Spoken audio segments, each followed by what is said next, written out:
Good live stream running. My name's Moshe, and I'm coming to you from Israel in the Galilee. And I think today's the 7th. Something like that. Let's take a look. Yeah, today's the 7th. And the weather, what do we got going on today? Let's see. Mostly sunny. It's cold now, 59. That's for us cold, okay? We're used to running around at 93, 96, 90. We could even up to 100 degrees, people are pretty active. And when it hits about 98, 99, 100, people start staying in more. So we're going to have a high of 69 and a low of 55. And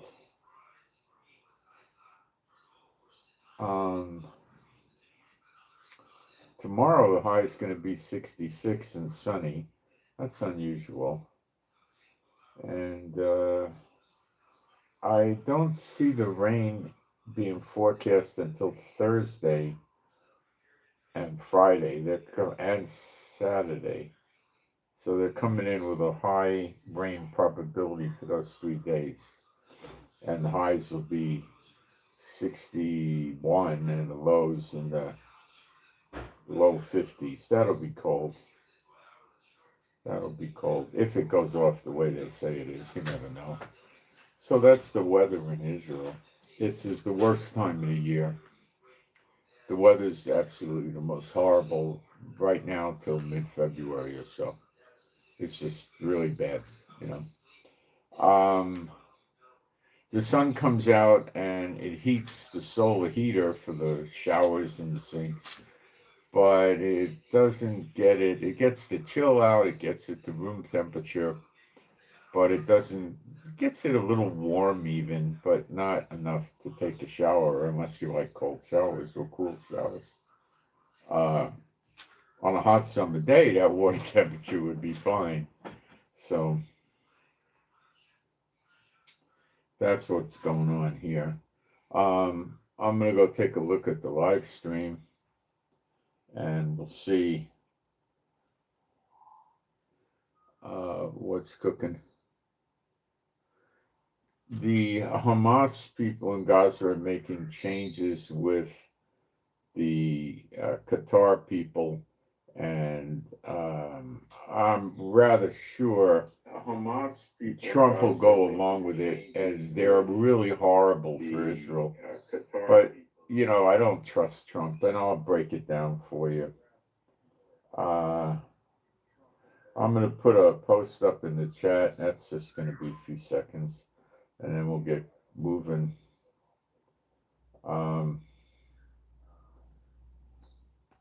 China is building 16 bases at high altitude near China.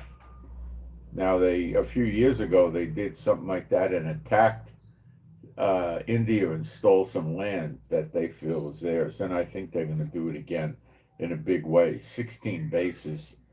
Modi in India's got a problem. That's a lot of bases.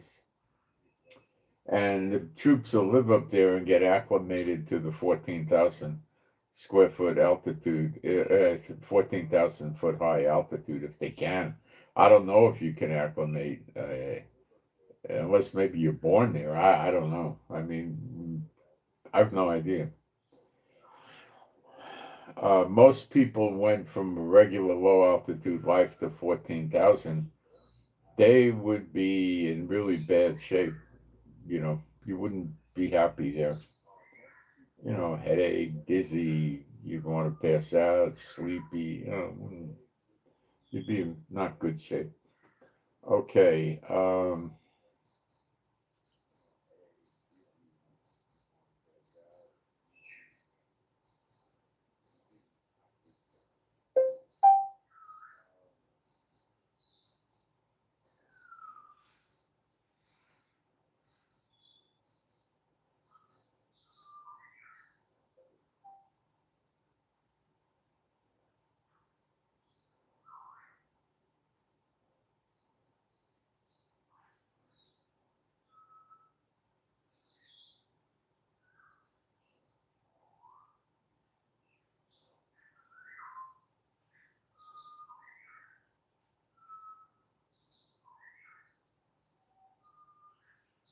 if I get some time today,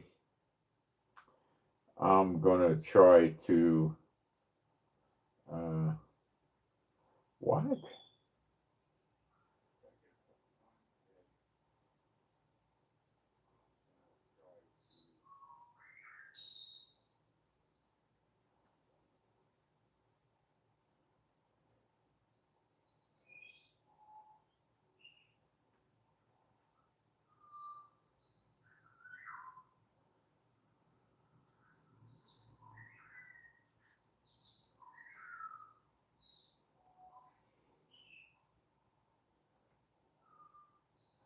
Thank you for all the greetings, guys. All right, I'm gonna leave the live stream and do some praise, because we are a Old Testament, New Testament, Bible believing site. There is no God like Jehovah. There is no God like Jehovah. There is no God like Jehovah. There is no God like Jehovah. There is no God like Jehovah. There is no God like Jehovah. There is no God like Jehovah. There is no Messiah like Yeshua.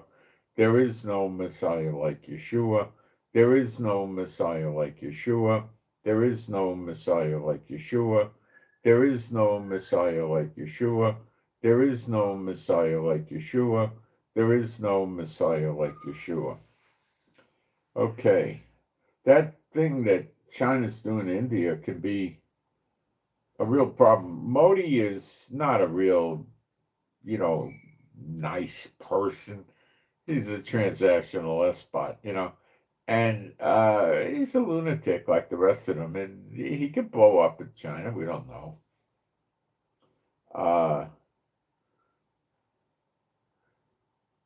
Modi seems to be more than anything else dedicated to money.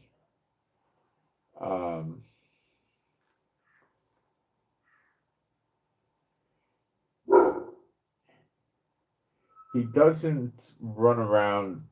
He's not very interested in wars like a lot of Muslim countries. He's not real interested in, that kind of stuff. He's interested in money.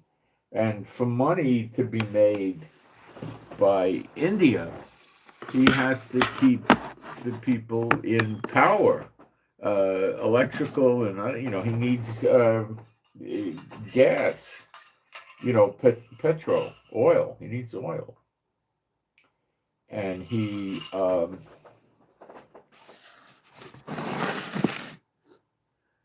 has trouble with it because they don't have any to speak of, and his needs are pretty vast. So maybe China sees him as a competitor for buying oil. I don't know. Now Modi's making deals with Russia and making military weapons deals. So basically, Modi is telling Trump to take a long walk on a short pier, and he's going over to Russia. Period. See, Modi is not loyal to anybody. And you can't do business or work with India with Modi. It's stupid. He's worthless. He won't have anything to do with you. If something comes along, he drops you like a hot potato. Like, sitting there saying, you're selling things, saying, what's your best price? What's your best price? There's no loyalty, no faithfulness, no relationship with him. He'll drop Russia like a hot potato if another deal comes along. He'll breach contracts. He doesn't care. You can't work with Modi. I don't know if Trump knows that. I think Trump's got an inkling of it,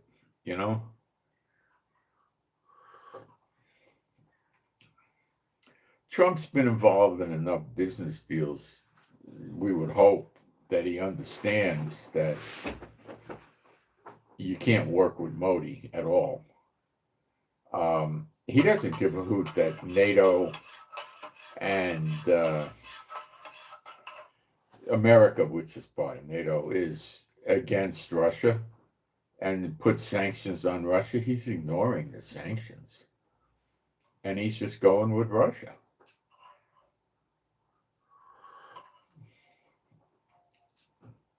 He'd probably go with Iran, except I think China's with Iran. So he basically told Trump and NATO to go fly a kite, right?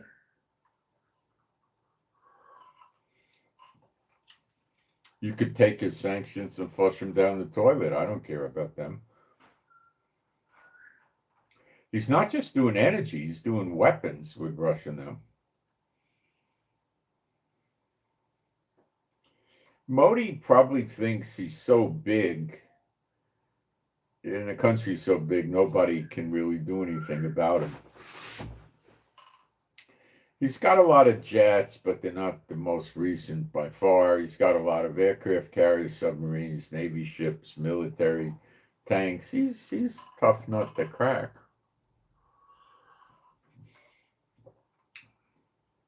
I don't know how well the Indian military would fight. What I'm told by people that live in India is the corruption is horrible. It's terrible over there. So when you have a lot of corruption, it would be rare to have a crackerjack military at the same time. Possible, but unlikely.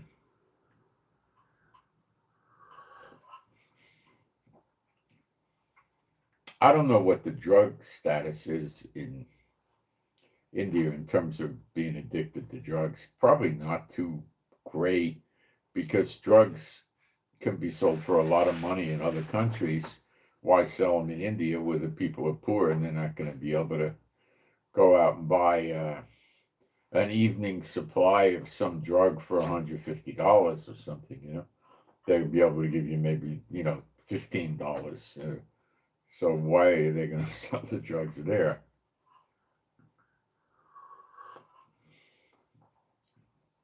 That I don't know. So I never really dig into India that much, except there's a lot of Jews there, a lot of Israelites, I should say. It's going to be interesting to watch that one.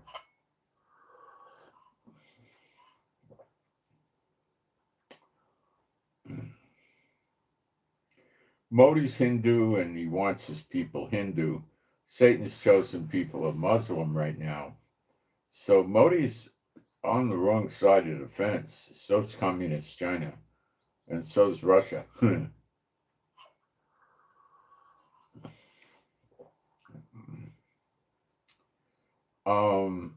They are making changes here in Israel to the economy. I'm a little confused as to how this food deal with the United States is going to work. When you hear them talk about it, it sounds great, except that I know what food prices are in America from you guys telling me. So it seems to be about the same as Israel. So I'm confused. How does this work? So the deal is like, I think, duty-free trading of food products between Israel and America. The idea is that America finds another market for their food. Okay? And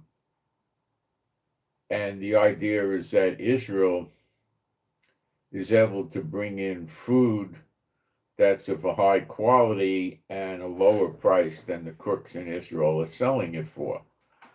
Now, for that to work, this is what has to happen. The crooks in America that own the supermarkets are inflating the prices just because they can. Can that be the case? Yeah. Is it the case? It could be. I mean, they've run the prices up based on what? Has petroleum gone up in price? No. So they're running it up. Gold is running around 4,200 an ounce. It's going to vary, you know, 20, 30, $40 here and there. And silver's running around 58 an ounce. So the two of them are still doing quite nicely.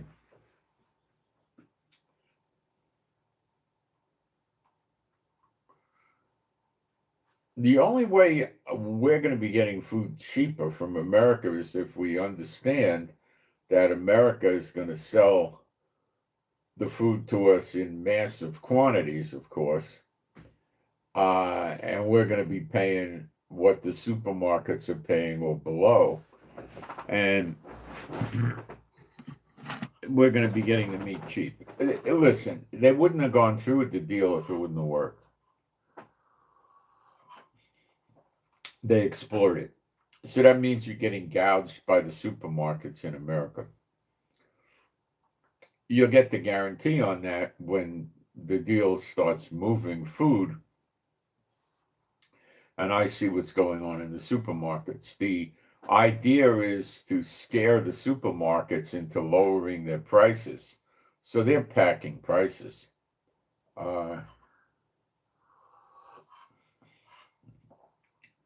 And if they don't lower the prices, the people are going to buy the American meat and other produce, other food, not just meat, many things. So it'll give us fruit and vegetables that could be out of season in Israel, but there's parts of America that will be in season, stuff like that. What about kosher? They'll kosher the meat inside America. I think the majority of the meat coming over here will be kosher. I and my wife, we go after non-kosher meat. Predominantly, what do we buy? A little bit of lamb, not much. A lot of chicken, a lot of beef. Really about it.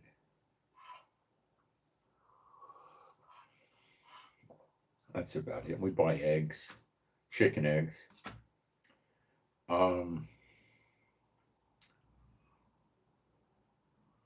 Nobody's selling bison here, which is a clean food, and the rabbis would kosher it. They wouldn't have any grief over that.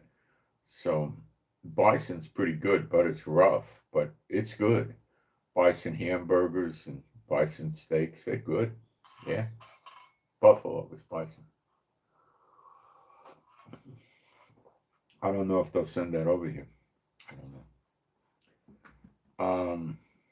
I lived in other countries where I ate it. I never saw it in Israel, but it may have been here at one point in time. Ostrich is another one the rabbis could kosher, and that's pretty good too.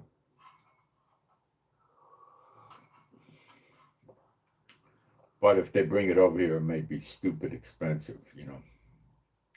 I'll tell you, we'll find out. I don't know if it started already or it starts in January, but shortly we'll find out. Amazon seems to be increasing services to Israel now because they know the 18% tax, VAT tax on imports is only going to apply if the package is valued at $150, over $150. So $150.01 would be taxed. So Amazon's going to get a flood of business out of Israel. And that's supposed to scare the merchants in Israel into waking up and cutting out their gouging. See, all the merchants here just, oh, I got mine, let me gouge everybody. Yeah, it's terrible, and the supermarkets are the worst.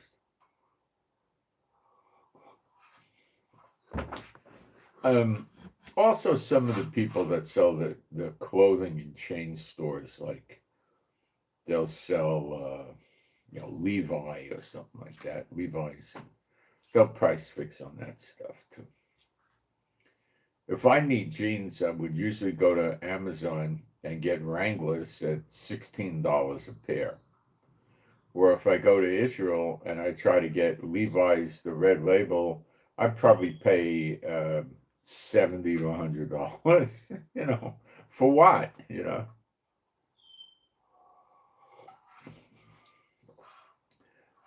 Is there really a big difference between Wrangler, Lee, and Levi? I don't think so. I don't think so.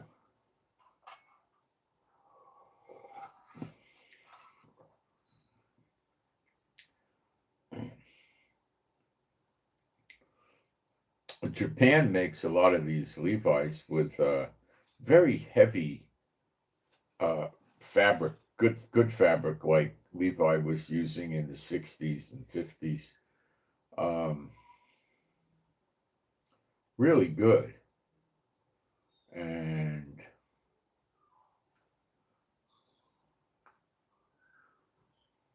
they don't make it like that anymore.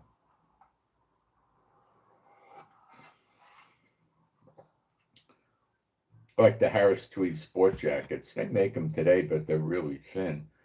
If you get, I used to go to used clothing stores many years ago in San Francisco and get the stuff that would come out of the Midwest or someplace used, but they would be in great shape, and they would, clean them up, dry clean them and sell them.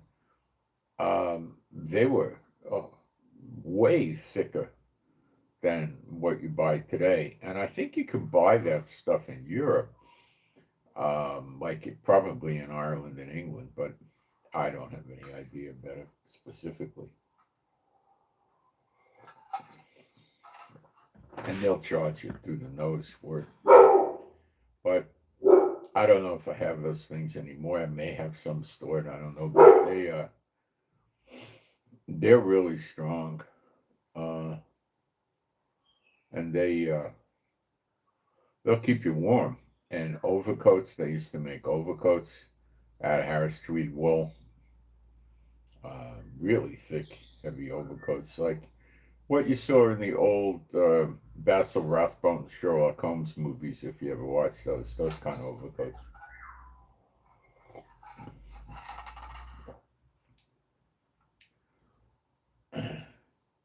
Didn't really need them in San Francisco. San Francisco would get down to the high 30s at night, but a lot of times it had a cold, nasty wind and fog, that it was a really cold 30s. So what I used to do back then, Gore-Tex was the rage. I'd wear Gore-Tex with down. So it kills the wind and you stay warm. That's what I did.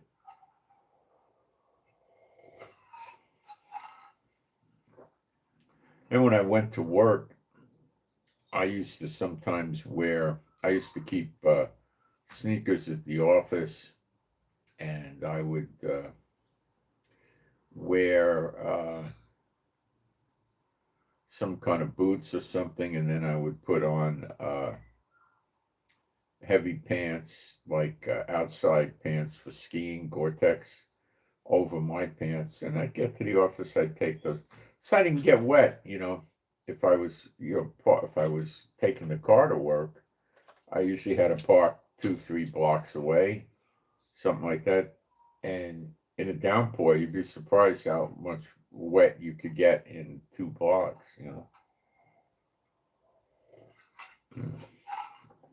So what I did was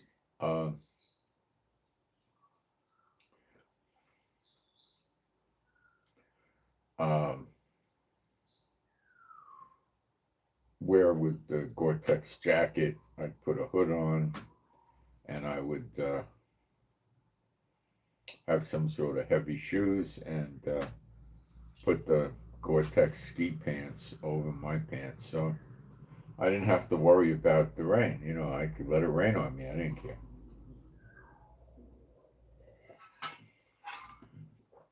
Once I got inside, it'd be dry. I didn't have to worry about it. That's how I did things. So I think it's good what they're doing. I haven't heard anything yet from them about reducing um, housing. I don't know why.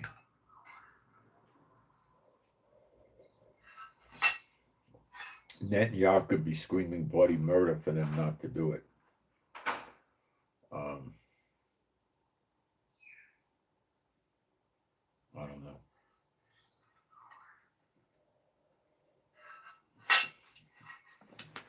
The increasing the housing is what's going to open up Aliyah.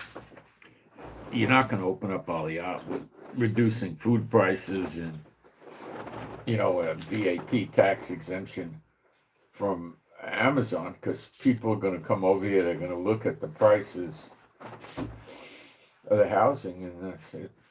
There's Ukrainian people here. They seem to want to go back. They'd rather be in Ukraine than live in Israel. It's that bad here. This is the curse of Israel, Netanyahu. Netanyahu in action. What a horrible excuse for a person.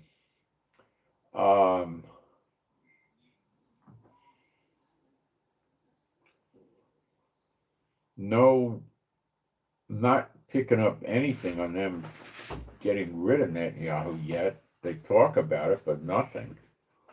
Bennett is loitering on the sidelines waiting to move in. But that's just a put-on job from Satan.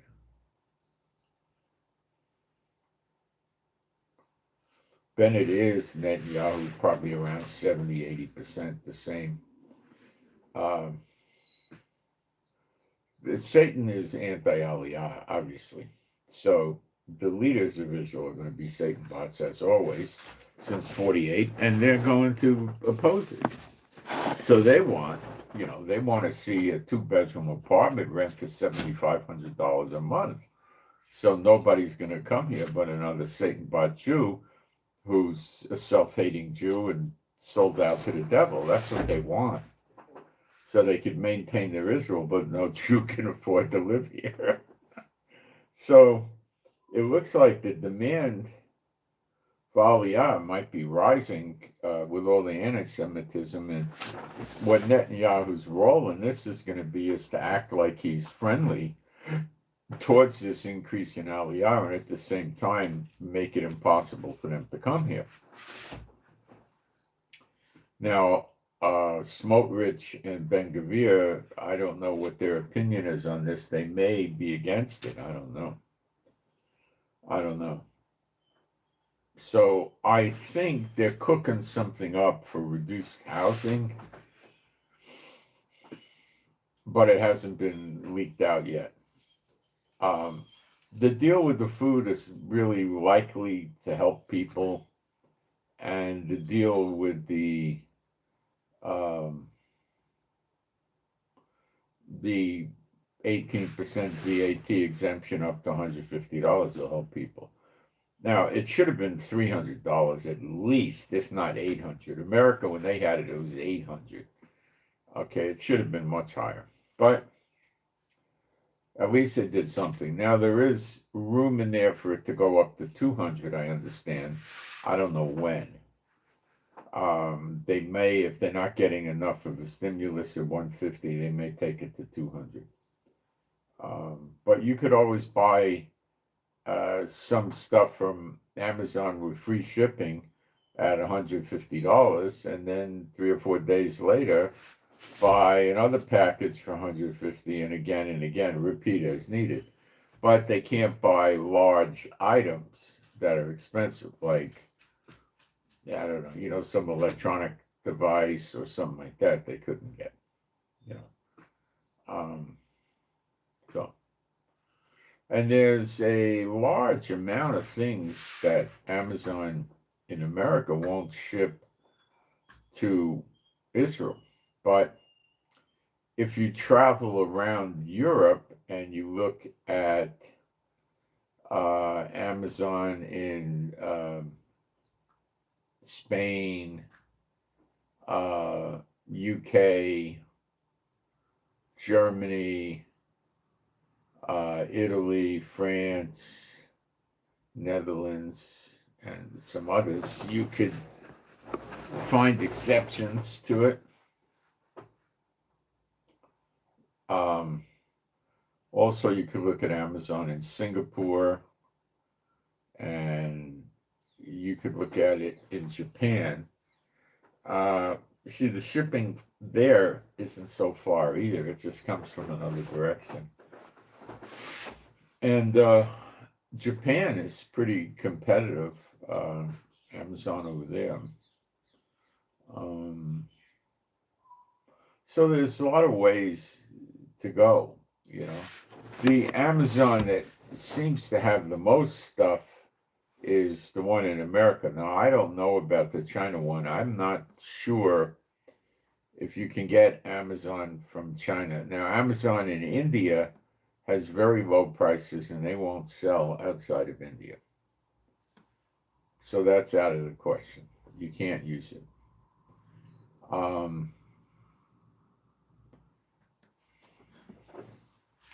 They got the UAE. I've tried that. It's super expensive. The shipping is high. The prices are high. It is worthless. It's no good. It's probably of some value to people that live in the UAE, you know, but that's about it.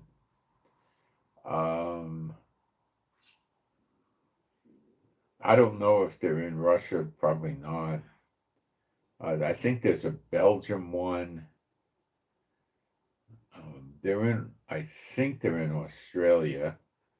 I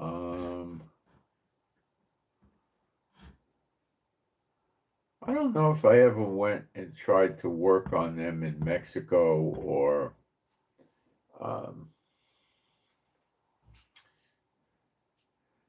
other Brazil or some big countries in South America. I don't know, Argentina. I could look into that. I have no idea. I imagine they're there. Walmart, unfortunately, won't ship overseas from America. You can't get anything out of them. So Amazon's really the only one. Now, for isolated items, like if you wanted to get running shoes, there's people around the world, in America, for instance, that sell running shoes that'll ship to overseas, But if you go to try to buy running shoes on Amazon, what you find out is they're sold out of so many sizes. It's very difficult to get what you want from them. Very, very difficult. But on the other hand, if you wanted to buy slacks, Levi's, it'd be very easy. They have all the sizes. Sweatshirts, they're usually pretty good at. Underwear, sheets, pillows, blankets. Yeah, they're good. They're good for that. All right.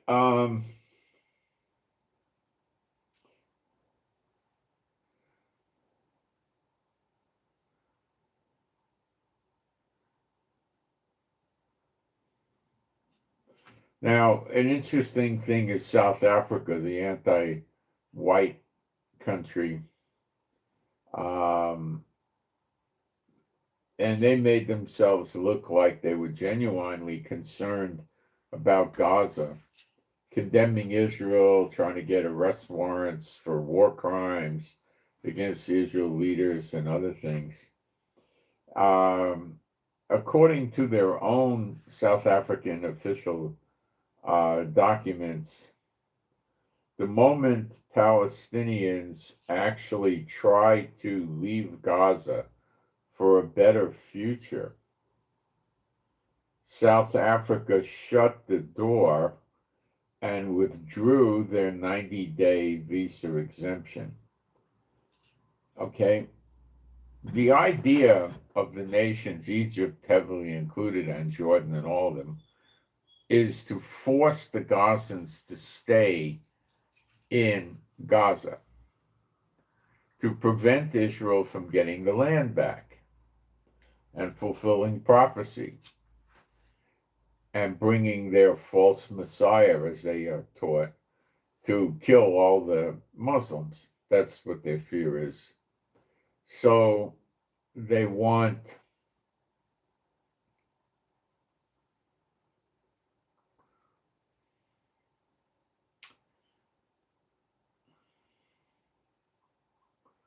the Gazans staying in Gaza and fighting against Israel and getting paid for it by various Arab countries. And that's what they want to continue, the destruction of Israel. So it's a straight up satanic thing.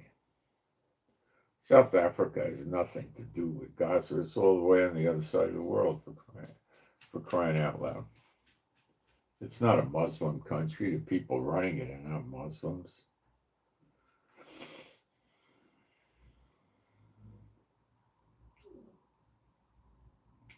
Trouble in the UK. On December 4th, the UK government announced that inaugural mayor elections scheduled for May of next year, 2026,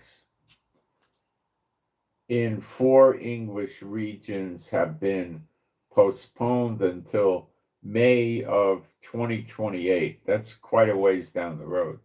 I imagine this has something to do with Muslim mayor candidates. I can't imagine anything other than that.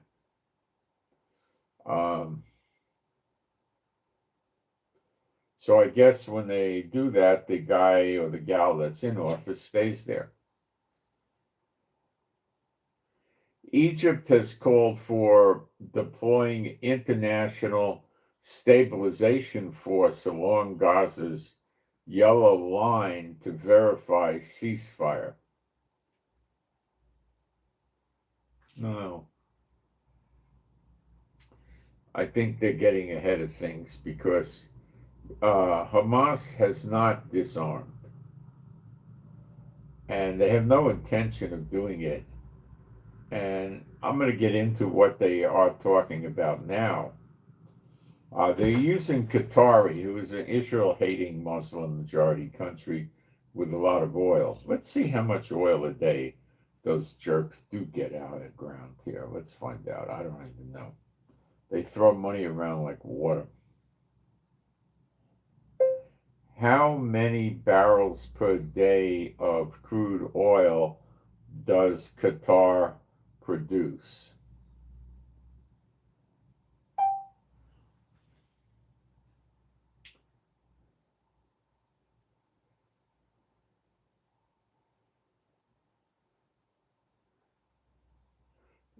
Not much. Venezuela outproduces them. 615,000 barrels a day.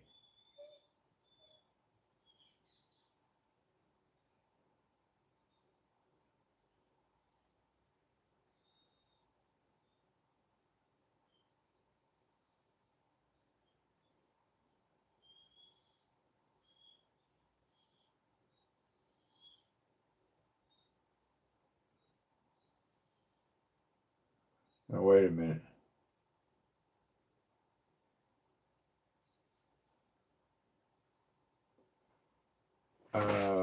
If you count total petroleum and other liquids, which includes crude and condensate and natural gas liquids, the number rises to about 1.3 million barrels a day. But just staying on crude at 615,000, that's not much.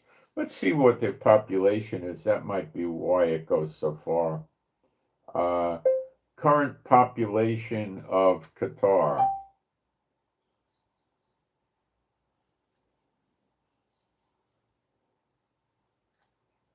Of Qatar.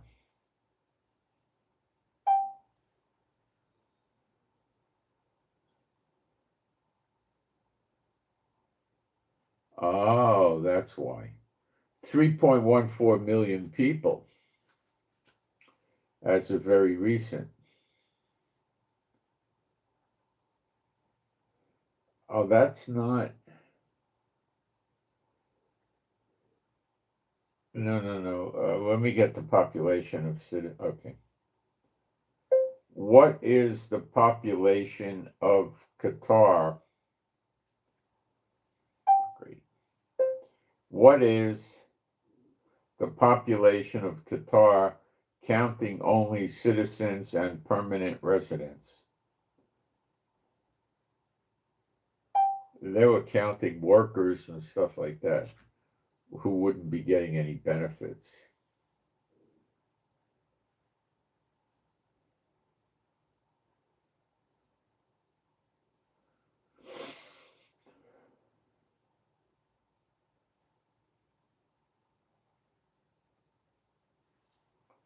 It's giving me more information than I want.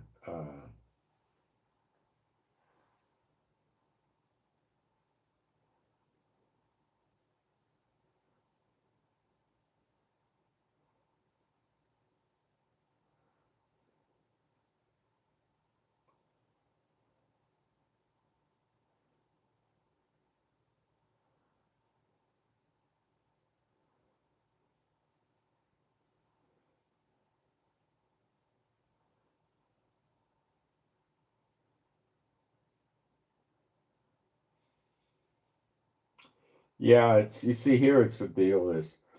Counting permanent residents and citizens, it's about 350,000 people.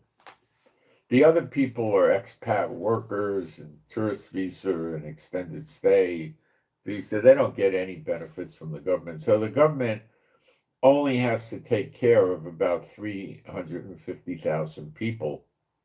And when you consider that they're getting 615,000 barrels a day, that's a lot of money for a small population. You got to understand, they don't even have 1 million people they have to worry about. They don't even have a 500,000. They got 1/3 of a million. That's nothing for an income like that. So if you wanted to look at how much money that equates to, gross, not net, just on the gross, um, you're looking at, I'll run the math, 615,000 barrels times $60, which is the rough price that varies from day to day. That means they're taking in $36 million a day on a gross, on a gross. So if you wanted to run this on gross and you divided it by 350,000 people,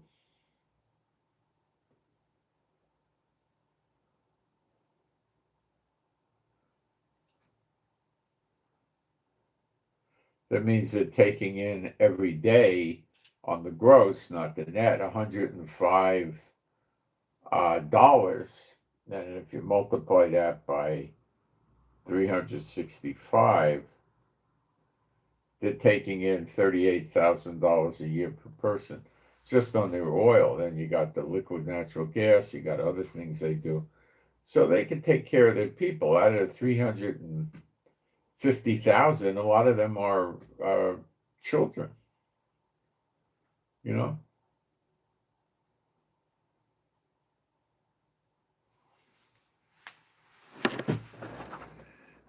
Okay. So they're not a very super rich country, but they don't have those expenses, I'd say, you know? Now, I was just giving you gross sales. I wasn't giving you the net. They definitely don't have that kind of profit. But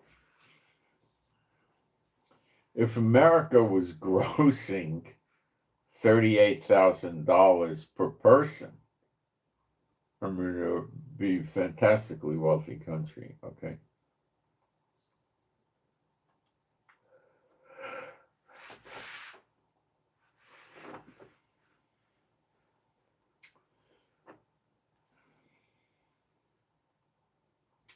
So these enemies of Israel Qatar, the prime minister said the Gaza truce cannot be considered ceasefire until Israel withdraws from the Strip. Well, Israel withdrawing from the Strip was something that was going to be looked at after Gaza disarmed, after Hamas disarmed, and made no steps or changes to enter into the government.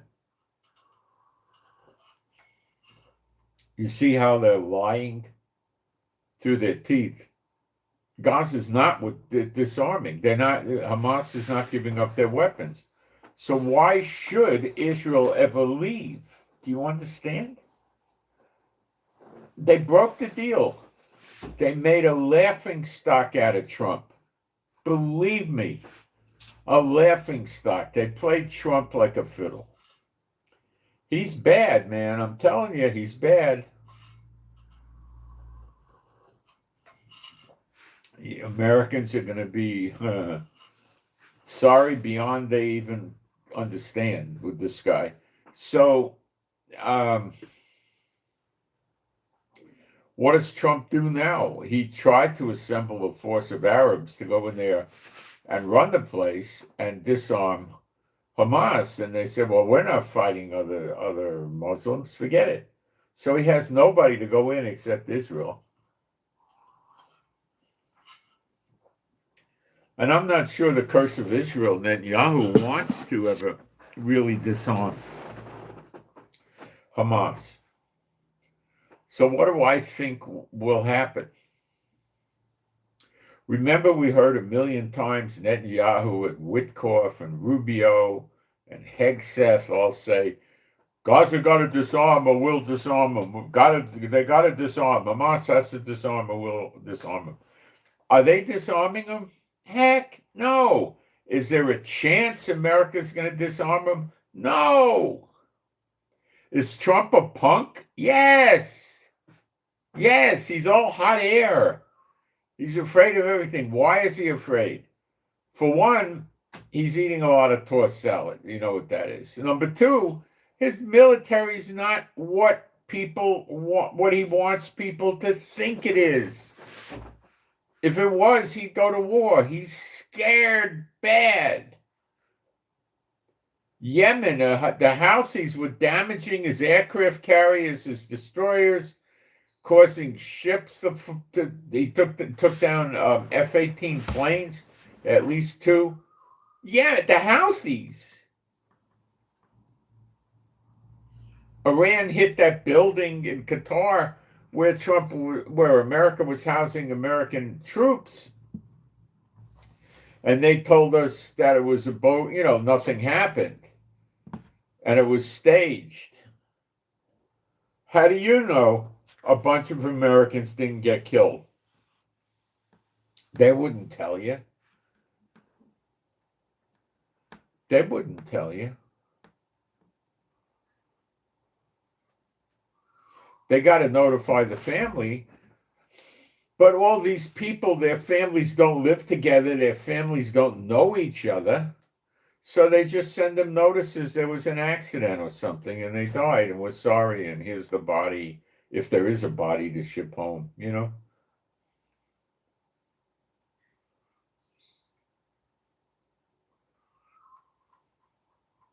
What are they going to do? Run to the newspaper? Newspapers say, what are you telling me? They had an accident. The military has accidents. People die. It's the military.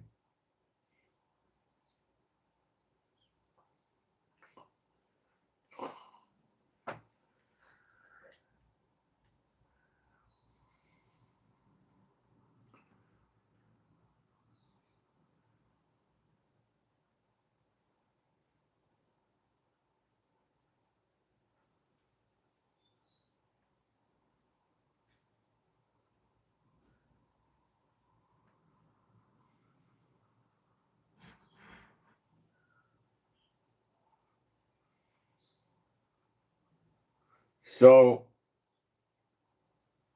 let's keep going on this. I'm going to tell you what's going on. And The sad news is Trump's going to agree to it. You watch. I'm going to break that down with you better in a minute.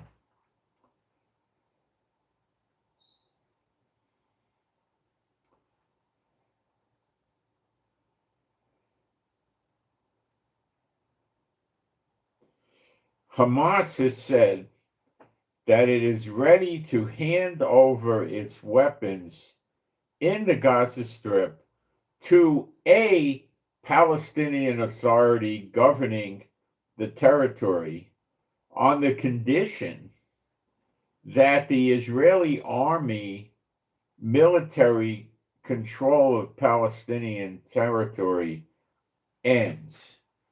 So after they attacked Israel, cut babies out of the woman's womb in front of the family, put babies in oven, burned mothers and children tied with wire together, watching them burn, raped people in front of their families, men and women, killed people in mass quantities, took people hostage, killed them, raped them, abused them. After all this, they expect the world to reinstate Gaza with them in control. Now, you'd think there's going to be a Palestinian government in there that they're not going to manage and run and take over. They just killed the leader of one of those spin-off, let's call them a tribe or something, a militia group that Israel's backing. They just killed the leader of one of them.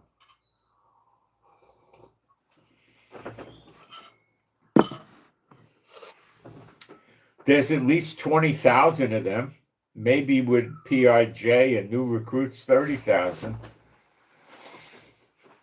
How big is the protective force going to be for the Palestinian Authority government? They're going to give the government, they're going to give the weapons. They're not disarming and destroying the weapons. They're giving them to the Palestinian Authority, which is going to be managed by them. Now, there'll be front men that are going to be wearing suits like Giuliani with a haircut, and they know darn well if they don't listen to Hamas, them and their family are going to be killed. Just like the Lebanese government knows they're going to get killed if they start taking weapons from Hezbollah. They're never going to take the weapons from Hezbollah, ever.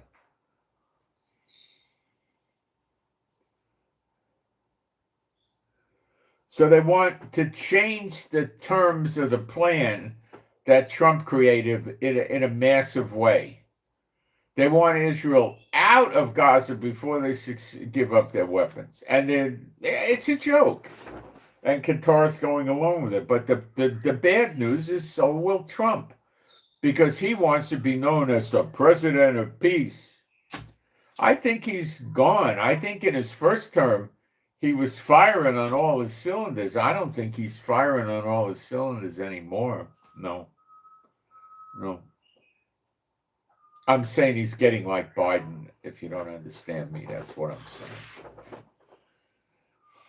Our weapons are linked to the existence of the occupation, that's Israel, and the aggression.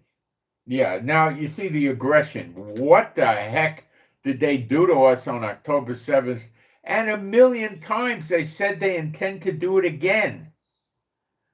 And they're talking about our aggression. Do you understand?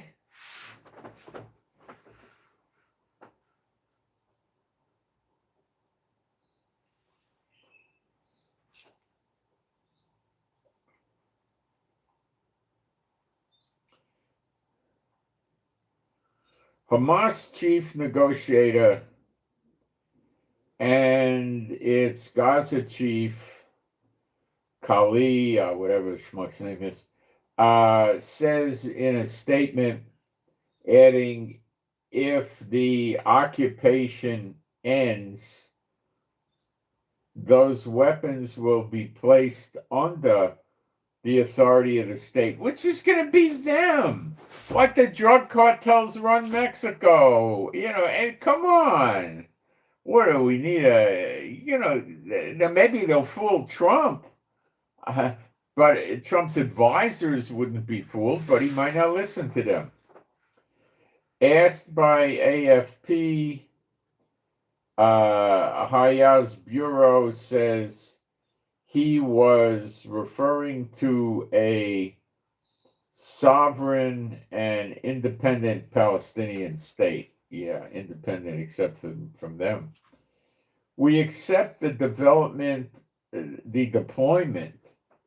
of UN forces as a separation force,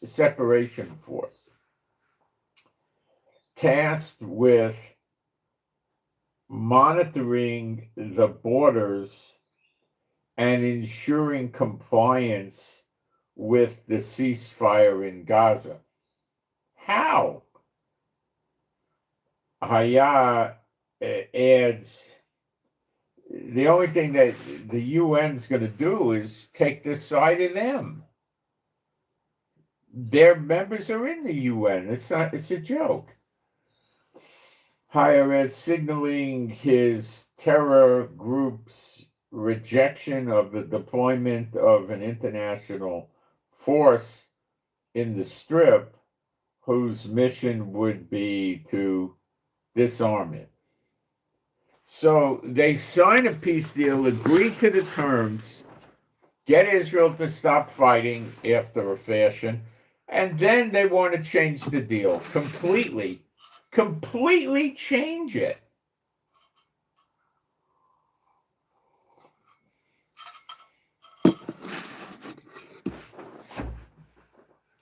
After they kept living hostages for 2 years under brutal conditions of sexual molestation and starvation and everything else. It's a war crime supreme. And they tell Israel's the aggression. These are Satan's chosen people, are they not?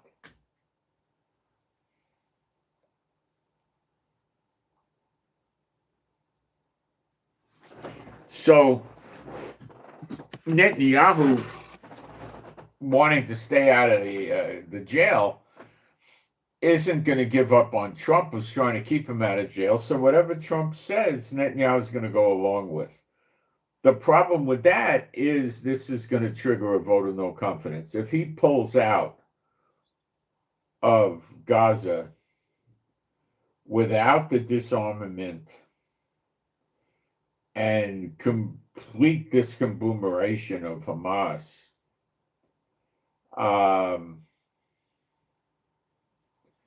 I'm rather certain that a lot of people in Israel are going to be so upset they'll pull a vote of no confidence, throw Netanyahu out, have an emergency vote in a few days or the same the next day, and the next guy to come in is going to tell everybody that this is not the case. We're going by the original agreement.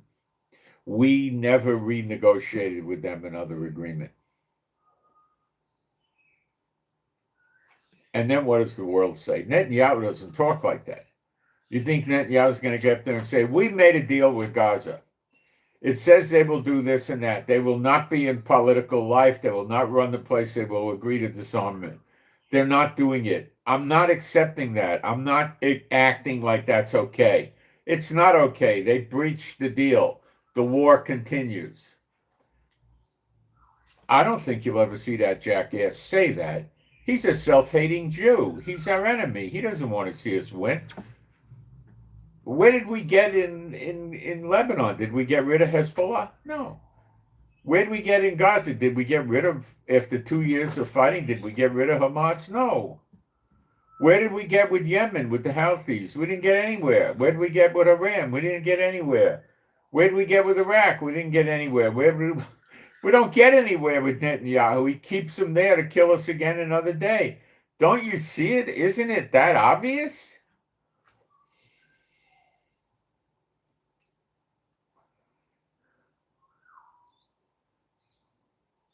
Now, this is an unprecedented move of Bozo the Clown level, I think.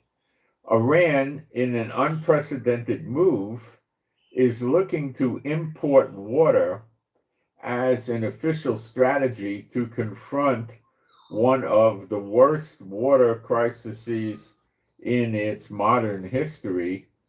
Energy minister, blah, blah, blah. I'm not going to bother trying to pronounce their names. Who cares? Announced on December 3rd. The move comes as Iran faces what officials say is the driest year in more than half a century. Nationwide rainfall has plummeted. Reservoirs behind major dams are approaching critical levels, and decades of over extraction are depleting aquifers.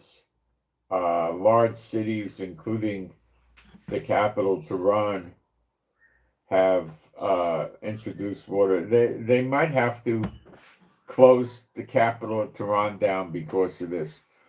On some mountains that are 60 miles or 60 kilometers, I can't remember, from Tehran, they've had snow on the top of the mountains now. So they're getting excited because the snow would eventually melt, is the thought, and then the runoff would create some water. But I think that's going to take, till the spring. And I don't think they got till the spring. And the land is so dry that the runoff could be very minimal because the water would just seep into the ground, as a thought.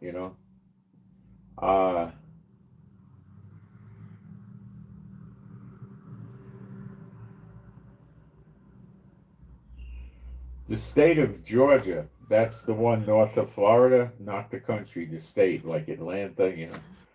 As hunger surges in Georgia, hunters step in to feed thousands. What they're saying is they're going to go hunt deer and other animals and turn the meat over to people that are suffering. So the drought in Georgia is bad, by the way. And they're starting to begin with food insecurity, which is a form of lightweight famine. Very lightweight. So Trump is probably going to try to railroad Israel with this thing, but he might not. It's so outlandish and it's so obvious that they broke the deal that I think it's going to be hard for him to go backwards, but he's so weak, he'll do it. I mean, he's weak. You don't understand how weak he is. And being weak with a big ego and bluffing people all around the world at the same time, this is going to cost you guys in America probably your lives.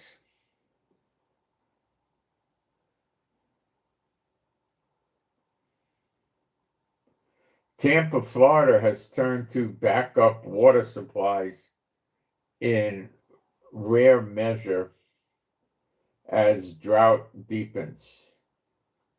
So you're getting a lot of drought in America, and it's starting to take in, and that's a sign. I will dry up her springs in Jeremiah 15:51, destruction of the daughter of Babylon. So you guys should wake up. Trump is running you into the ground.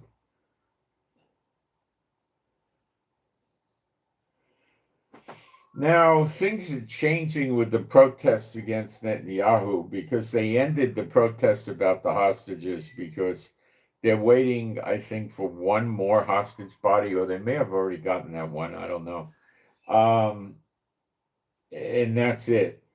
So they're no longer protesting over the hostages and the bodies. So 1,000 anti-government protesters gathered at Tel Aviv's Habima Square, including a large group that marched over from the Begin Capital Interchange, and they're just protesting the government more on a general level than on the hostage level. There are quite a few people in Israel that understand what Hamas is doing and what a jerk Netanyahu is. And I don't know how far he's going to be allowed to go with this latest proposal of theirs. You know, Trump's approach is stop attacking Lebanon, we're going to try diplomacy. Never going to happen. Stop attacking Gaza, we're going to do diplomacy. It never happened. He's an idiot. He doesn't get anything done right. You don't see this, a lot of you. What a lot of you, unfortunately, are thinking is he's better than the alternative. Oh, he was much better than the alternative, okay? But why don't you raise your sights and wake up and make sure you have a good alternative? Okay? Because people are not awake. That's why.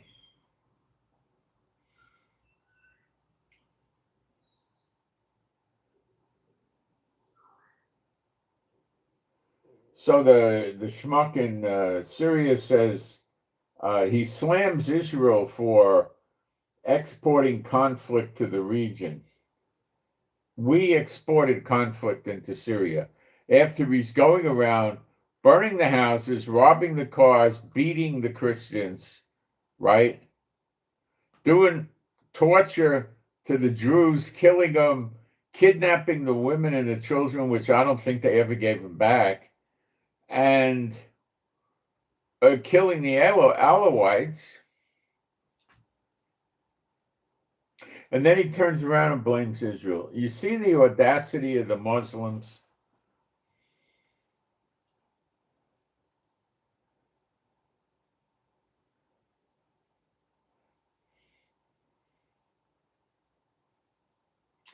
Just about whatever they blame Israel for is what they do. Just about.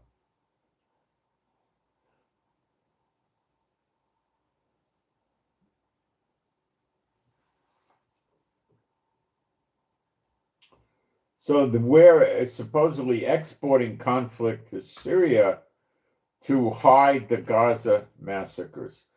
What Gaza massacres? You mean the massacres where they killed the hostages? You mean the massacres when they invaded Israel on October 7th? What massacres are you talking about, you jackass? You see how they work?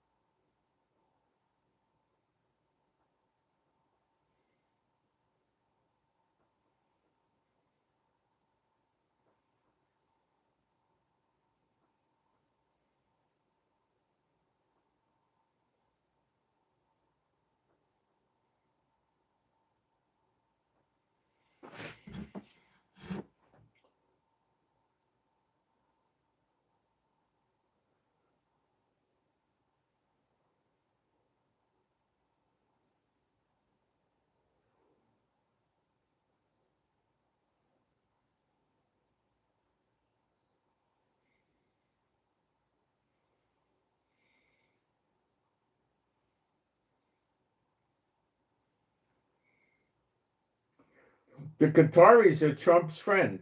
They hate Israel, and Trump made a mutual defense treaty with them. So if the Qataris attacked Israel and Israel counterattacked Qatar, that would require Trump to fight against Israel.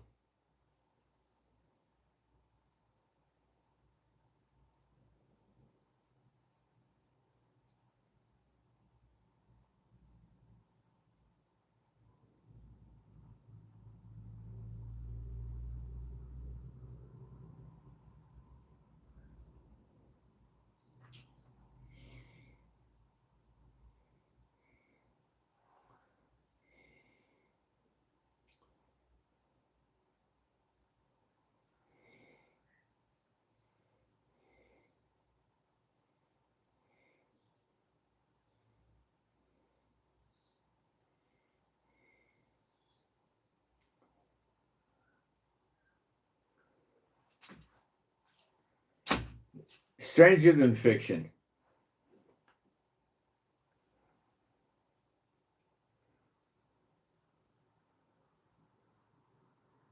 Trump gets any worse, he'll declare Sharia law in America.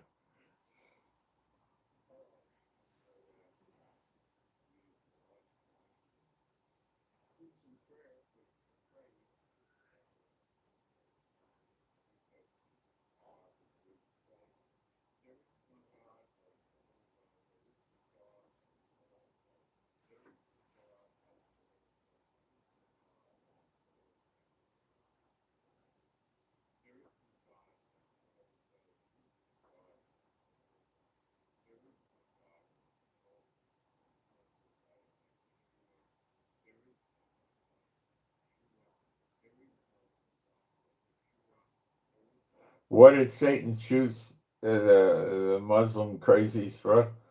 To attack Israel and kill Israel. What do you think he did?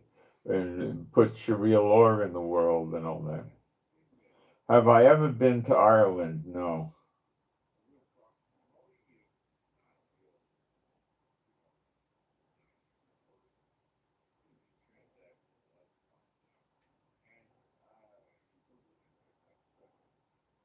I don't have. Look, there's a lot of nice people in Ireland. The government of Ireland seems to be opposing us these days. But I know there's nice believers in Ireland and nice people there. And I also know they're starting to rebel against this pro-Muslim attitude that the government has. And I've put on my Telegram different songs that are popping up. And I promoted those songs. Uh, there's another one out now about Stammer. I think it could be Ireland, it could be UK. I don't know which one it is. And it says you could take your Brit card and blah blah blah it. Um, so I don't know what a Brit card is. I don't know if people in Ireland have a Brit card or they have a different ID card. I don't know, guys. I really don't. I'm sorry. Um,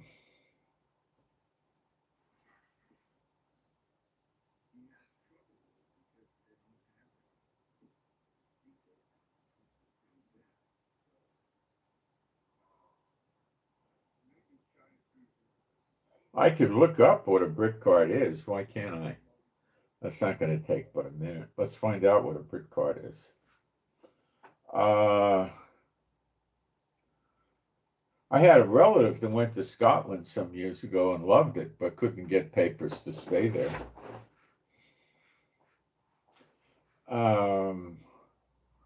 So let's see, what is a Brit card? We'll start with that. What is a Brit card, and what peoples does it concern?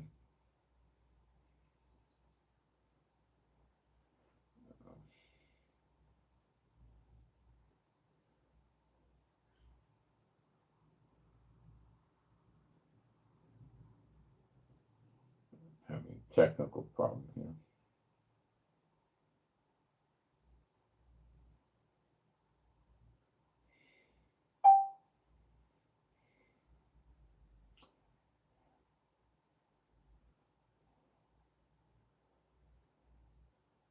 All right, let's see what it is. It's the name of a proposed UK digital identity card system. It is not currently a mandatory nationwide ID card in Britain. It's a policy idea that has been debated for years and revived again recently in political discussions.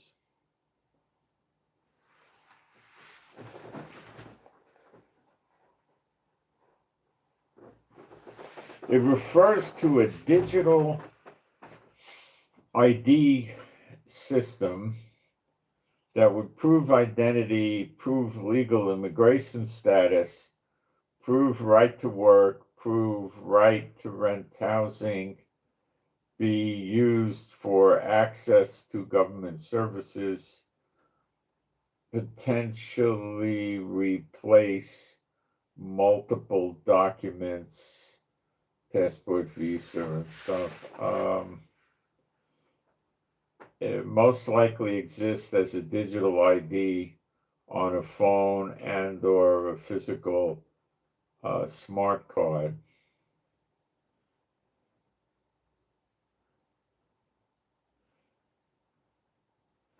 It would mainly affect immigrants and foreign residents.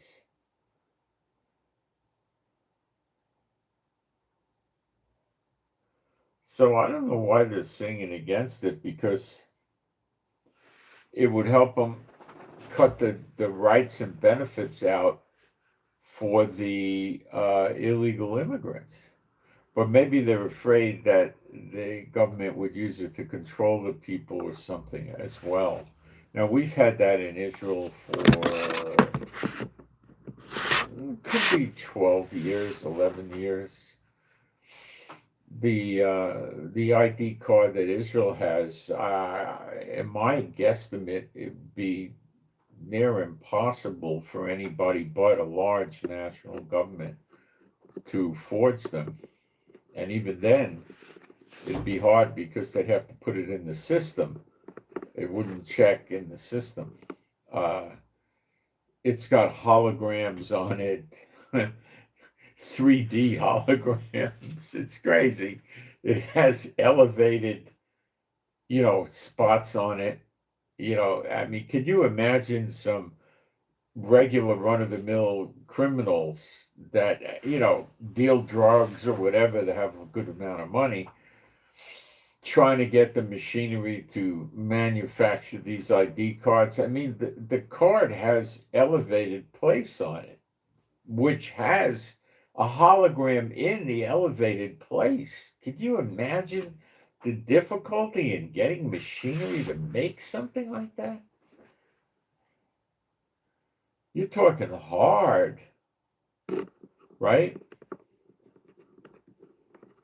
I mean, this thing is difficult to, and it's got fingerprint on it, it's got pictures on it, on both sides of it. I mean, I looked at this thing,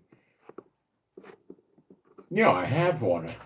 I'm actually on my second one, and they are really, really insane to try to copy, to make a counterfeit of it. I would say there's probably almost no counterfeits of this. And if you did have one and the police just get on the radio and run it through, which they would do frequently to make sure it's real,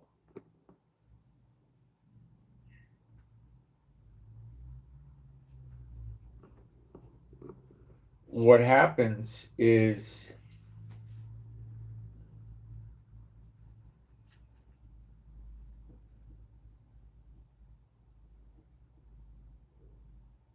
it comes back bad.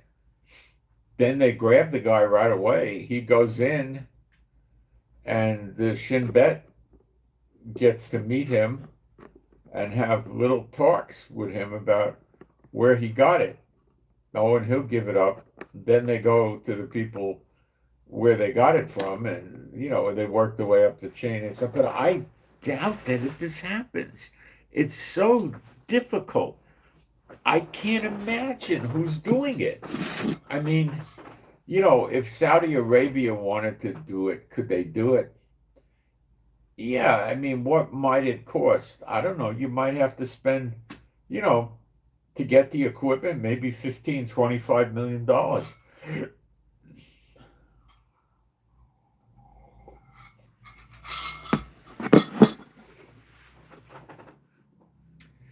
Then you can make an ID card that looks like the original,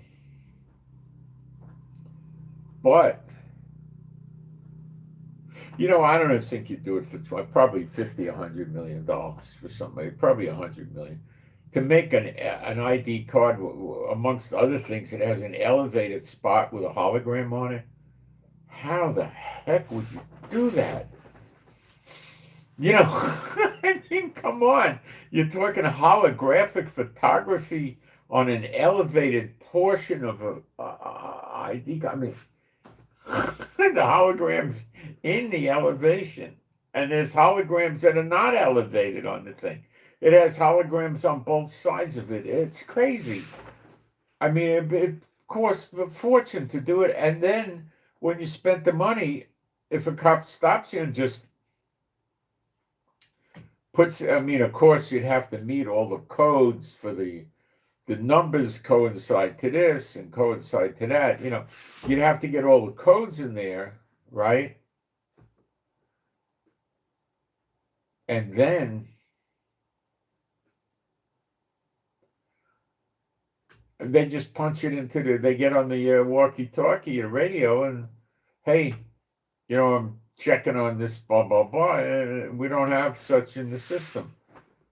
So I don't think anybody would really bother doing it. You know?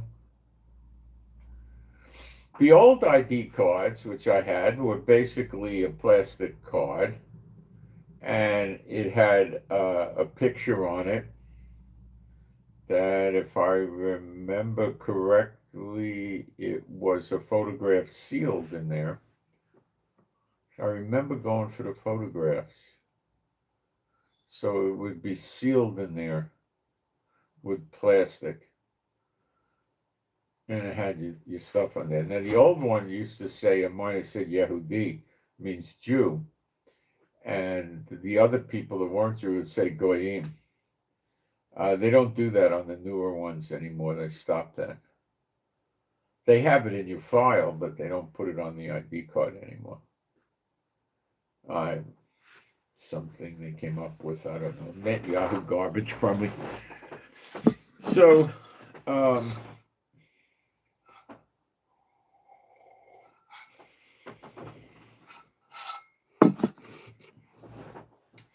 Israel uses plastic money, and I don't know how much counterfeiting there is in that. I have no idea. I imagine if the Muslims in the neighboring countries could counterfeit it, they would do it, and I imagine it probably goes on. Guys, I'm absolutely ignorant of this, though. I don't know. I don't know. Maybe the money's a lot harder to counterfeit than I'm giving credit because of the plastic, and they might have things in there that, you know, pick it up. I know you can go to places and they'll put a cash in a money counter that also checks for counterfeit. And you can put like an inch of money in there and it'll go, and if it has counterfeit, it holds that back or something. It doesn't spit it forward. I mean, it's so I don't know. I don't. I mean, if I wanted to find out, I could find out. I'm sure this is open source, you know. The driver's licenses don't look anywhere near as hard to counterfeit as the identity card. And the passport, forget about it. The passports here are unbelievably hard to get.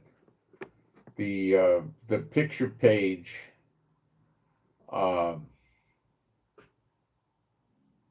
is so thin that, you know, it's like the thinnest piece of paper you ever saw, so you can't mess around with the picture, you know.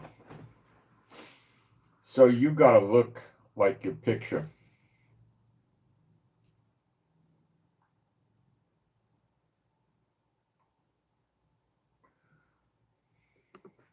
I don't know.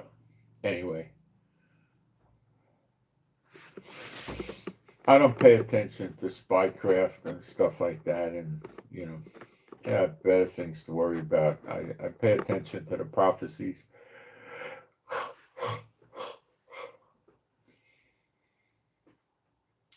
There's some, speaking of spy craft, there's some new drone they're making in Israel that has a short barrel rifle on it. And it's designed to shoot other drones. So it has like a rifle about this big, and I guess you could aim it with the controls from the command center of the drone and get a lock on the other drone. Not a radar lock, get it in a crosshair or something like that, and then push a button and it probably fires a couple of shots and you break the drone up. Drones can't sustain rifle fire. It probably can also, I don't think they said anything about this, but it could probably be used as a very subtle assassination weapon. How?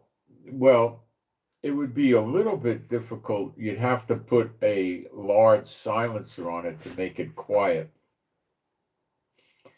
To quiet down a 223 or a 5.56, whatever you want to call it, you're gonna probably need what's they call it a silencer. You probably need about a foot long silencer to get it rather quiet. So if the drone's up in the air, 100 feet or something like that, right?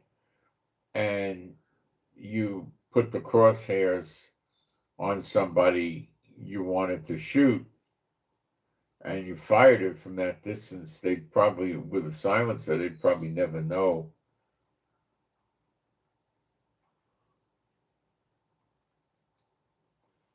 where it came from.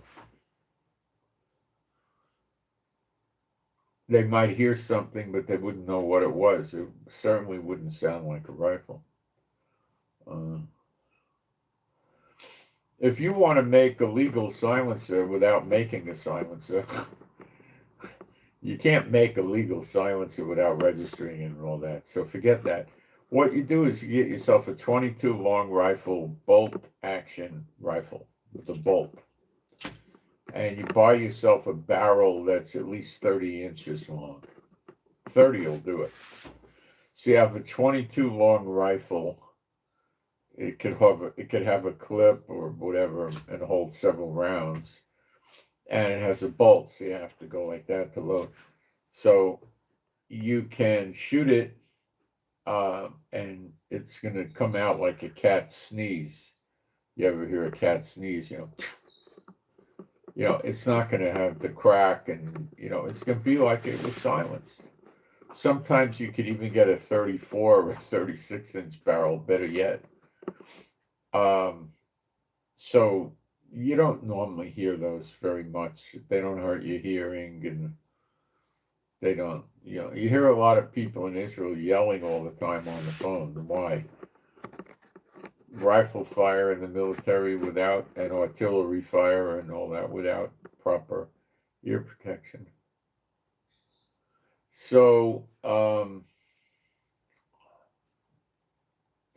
they don't even know that they're yelling. You hear people 200 feet away talking on the cell phone. Common, very common.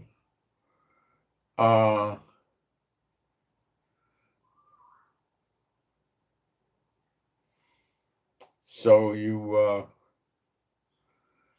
this drone with the rifle could have interesting implications, Maybe it's really just designed to shoot other drones. I don't know.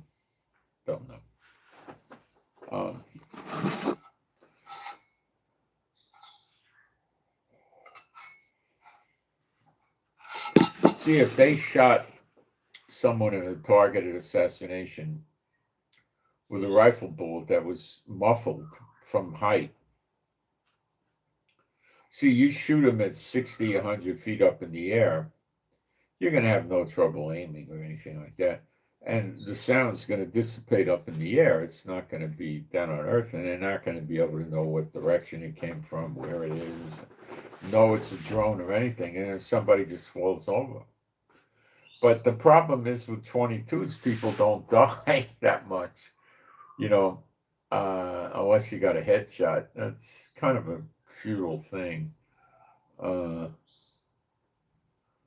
you wouldn't want to use a 22. You'd want to use a 223 or even a 308 or something like that. But or you could use another caliber that would be rather potent as well. There's a lot of things you could use a 9mm rifle. That would work. Be reasonably quiet. People buy 9mm carbine rifles all the time because it takes the same ammo as their pistols. So then their rifle and pistol, let's say they buy 2 of the carbines and 2 of the pistols, for survival, and then they buy 5,000 rounds of ammo. They just need 9mm ammo because it works in both.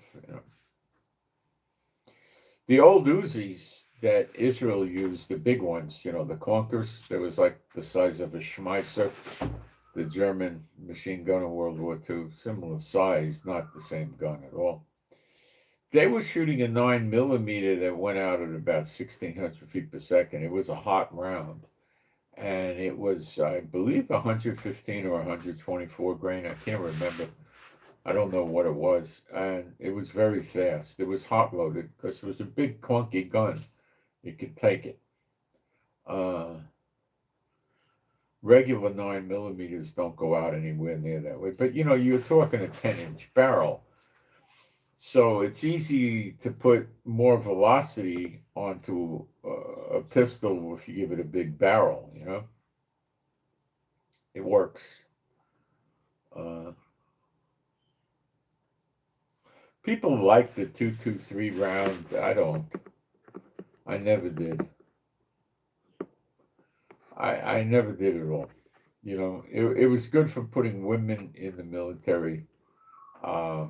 When it pushes you back, it just pushes you a little bit. It doesn't smack you like a 308, and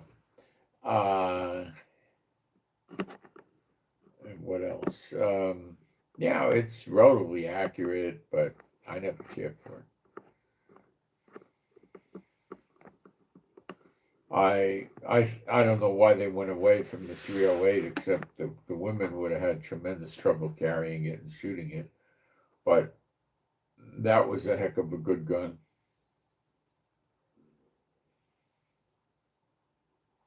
The 30-06 was a good gun. Basically the same as the 308.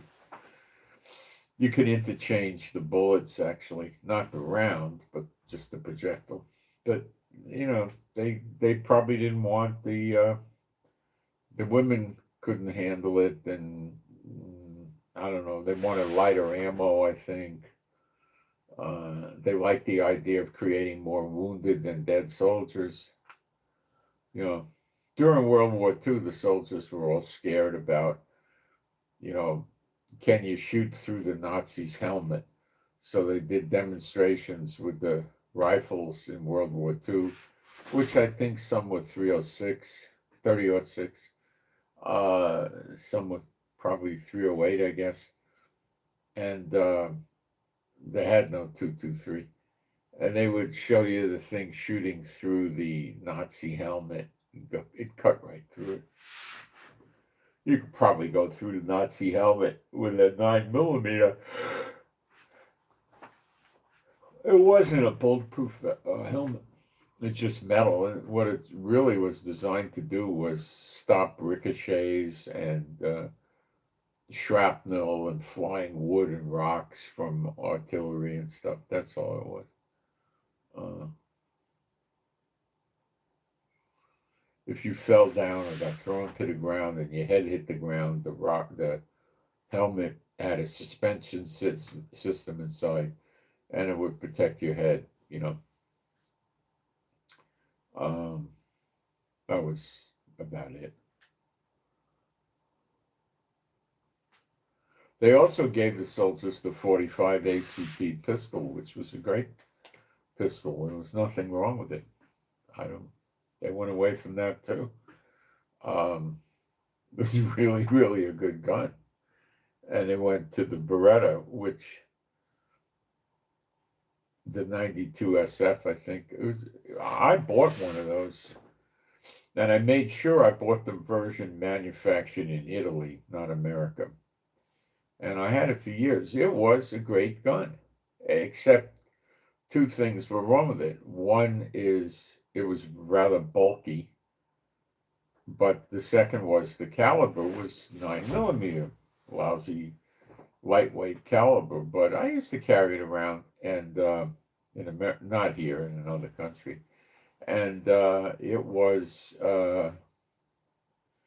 reliable as all get up. The way they build those Berettas, the way they're open, the round always ejects. It doesn't get hung up. It's a very good gun. And then they went away from that. I don't know why they went away from that. I don't know. I guess maybe to show the bosses they're doing something. I don't know. But the Beretta, as far as I'm concerned, when you bought the ones made in Italy, they were super guns. Great gun, except you had to live with 9 millimeter. The way they make 9 millimeter work is you got to buy trick ammo, expensive special hollow points with hot loads, which destroy your gun, especially an aluminum gun, and they are hard to keep good control over. With the recoil, gets very snappy, and more time to recover for the second shot, and harder to place highly accurate, shooting. But it was a darn good gun.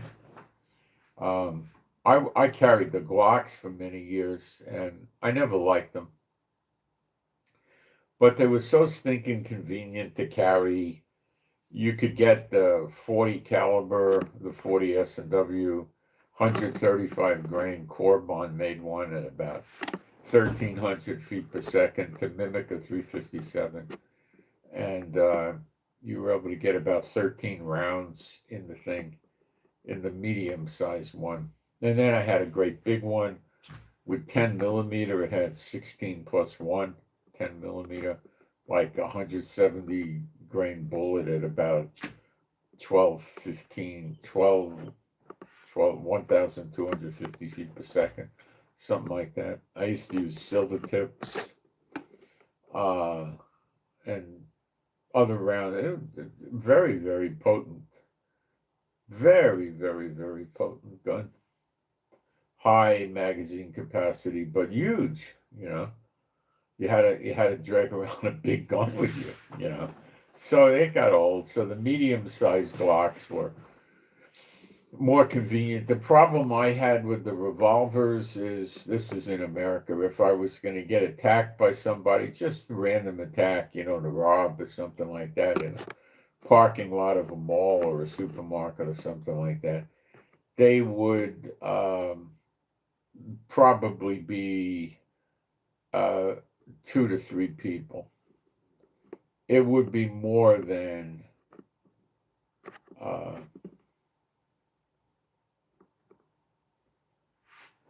more than 2 people, or minimum 2. And I'm in a 5-shot revolver, and I'm in a high stress situation. They might have guns, and I got to draw and fire on them, right, before they could hit me. And I only got 5 shots, and I'm figuring I need 2 shots a person. So if there's 3 of them, I'm out of luck. See, so then they have 7-shot and 8-shot pistols that Smith & Wesson made. So I bought some. I had tons of money back then, so I got some Smith & Wessons. They were very expensive. This is a million years ago. They were over $1,000 each. One was an air weight, and you couldn't shoot 357s from it, because if you did, you'd be flying all over the place. So they were good for if you wanted to shoot 38 special, even plus P, you could shoot. And then there was the stainless steel one, which was a great, great, great gun. It had 8 rounds in it, and you could use heavy 357s, and you didn't get muzzle rise like that. You got, manageable, and but it weighed like a brick, and it was still only 8 shots. So you could get yourself a Glock that you could still put in a front pocket holster, and the Glock would would be 13, or I eventually went to the 9mm, and that was 15 rounds, I believe. So you had a lot of rounds. So if you were getting accosted by a few people and you could see cover, you go boom, boom, boom, boom, boom, boom. You could start laying fire down and hit them a few times, and they're not going to stick around. Once you hit the first one, they're probably going to run away. Once you hit the two of them, they're not going to. Whoever's left is going to run. Usually, if you hit the first one, they're going to run away. What's their vested interest in staying there? They don't have any. So that was why I went to the Glocks. They were easy to carry, they're cheap guns. Back then, they weren't splitting open. Now I understand they break. So Glock sounds like a bad idea. The way to get the guns is to get an all-metal gun, I think. Everything is metal. You got no polymers. That way the thing will last 40, 50 years. Or 100 years even. I had pistols that were 100 years old, rifles that were 100 years old. They still work. So you could shoot them. Maybe they weren't quite 100 years old, but they were very, very old. And they still work.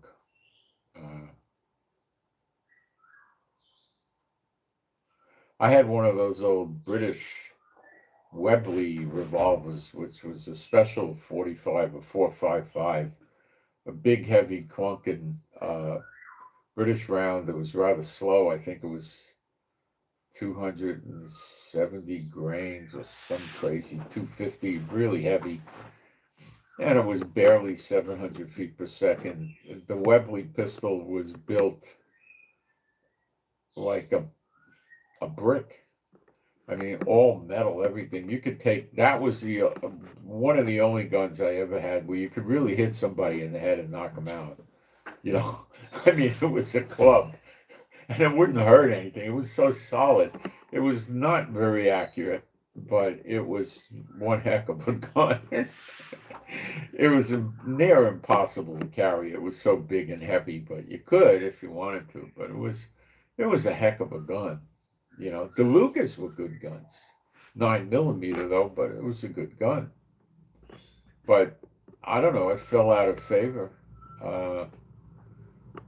In the 50s and 60s, people had them, I think. War surplus. They were good guns. They didn't really jam. They were pretty good. They had their own unique design. They were good guns. They really were good guns, but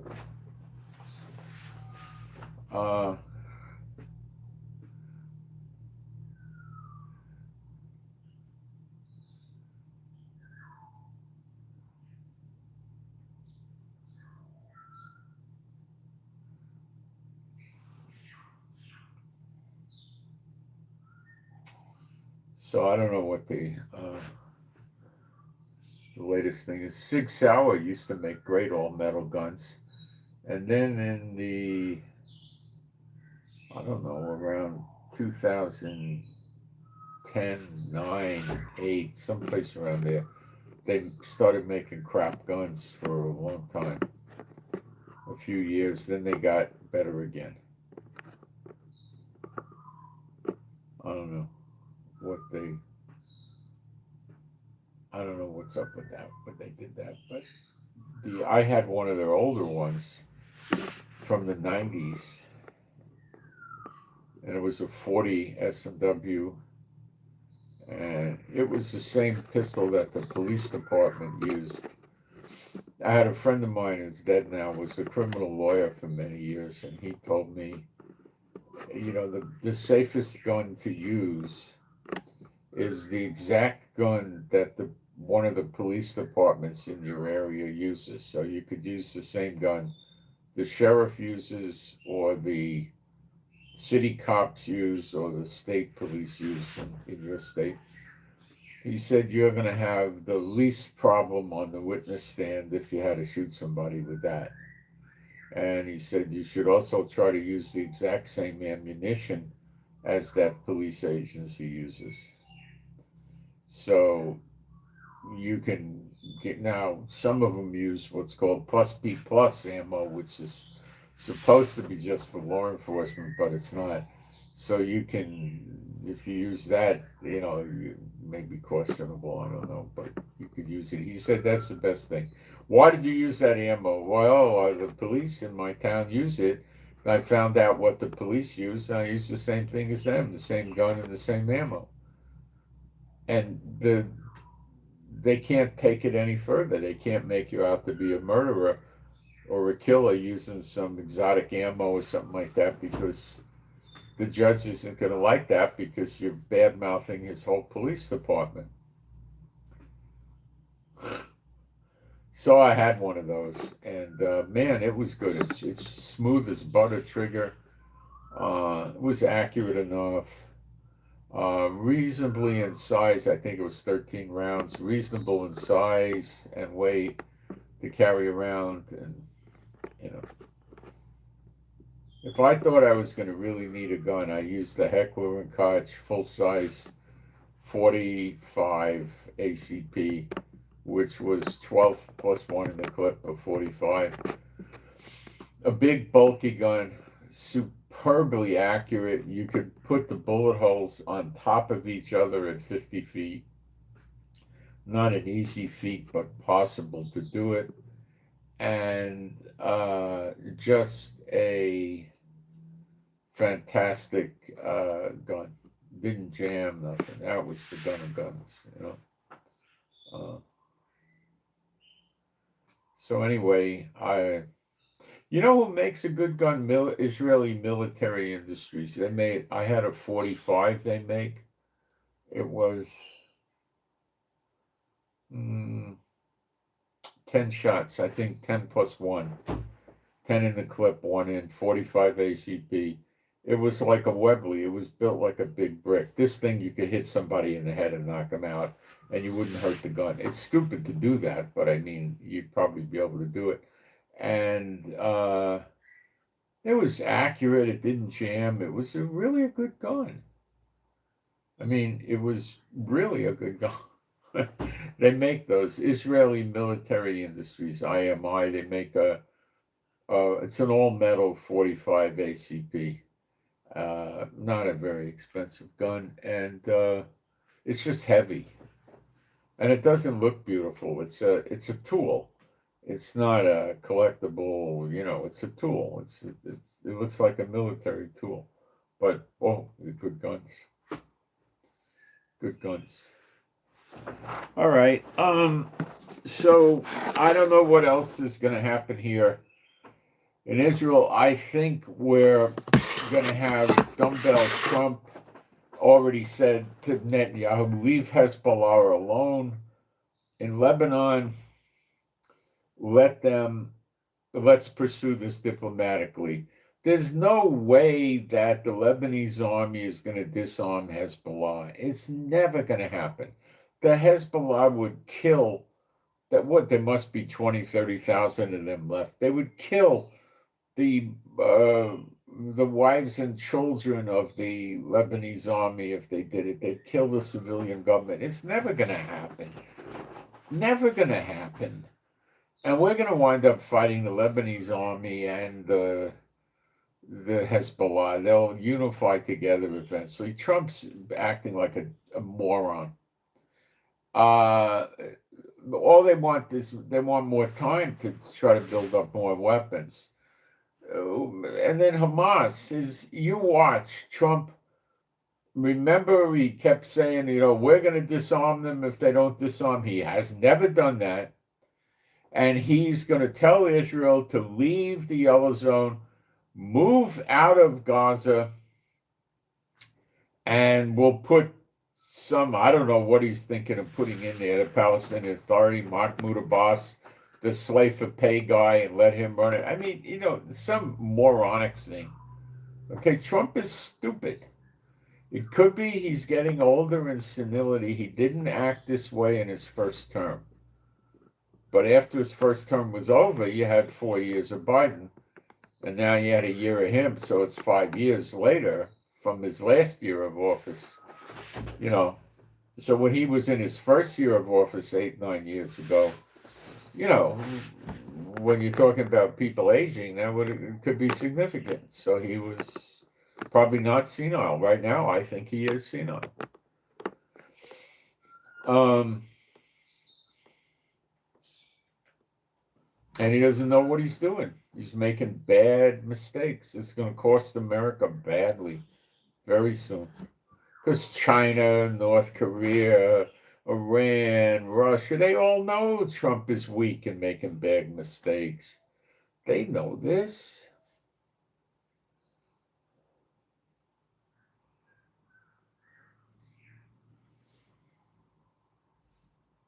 It's a problem everybody's got.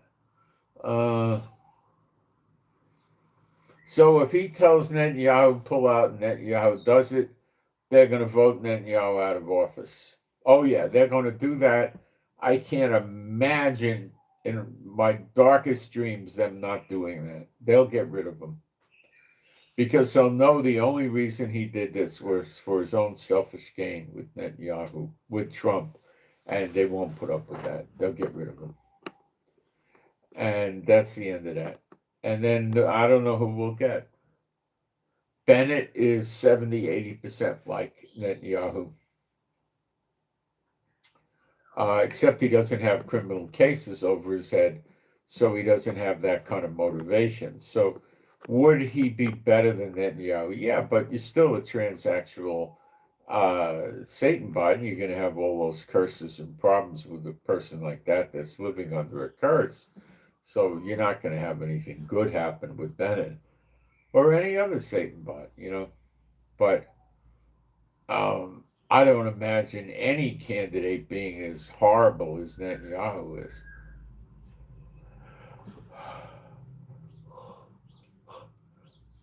The change in the administration would be a change in the corruption, not an elimination, a change. And then you might not have Bennett, you might have somebody else.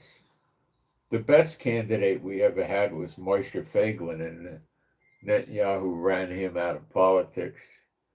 Of course, he didn't want the people to ever have a taste of somebody that would actually try to help them, using the political office to help them.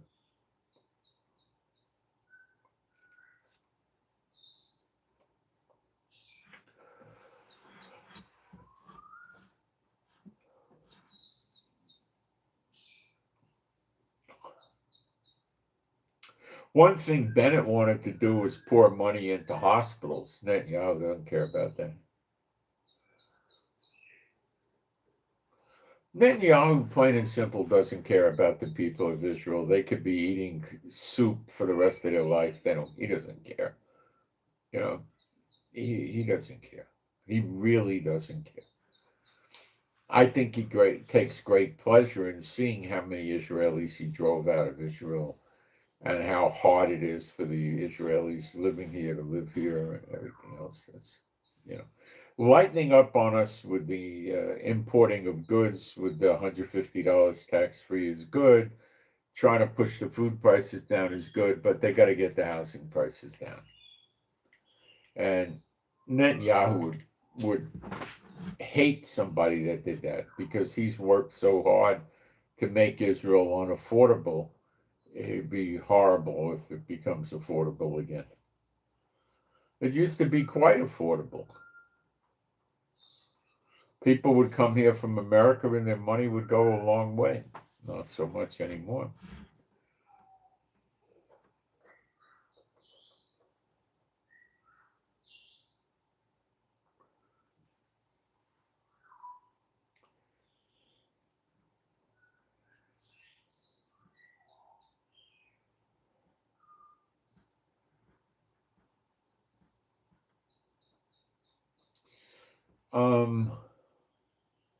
You get medical care here. Your coverage is reasonably affordable. If you have a job, your employer has to pay for your medical and your family. That's mandatory, but it doesn't cost anywhere near what it does in America. Nowhere near that. And it's, I don't know. From what I hear about American medical, it's probably about the same thing. Uh,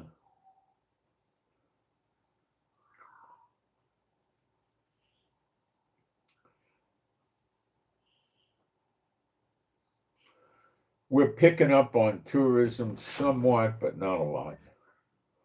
I think we'll have a lot of tourists here any day now for the Christmas holiday. The Catholics and the Churchianity people go to the Christmas thing. They like to go to Bethlehem over Christmas. They like to mail people postcards from Bethlehem over Christmas, stuff like that.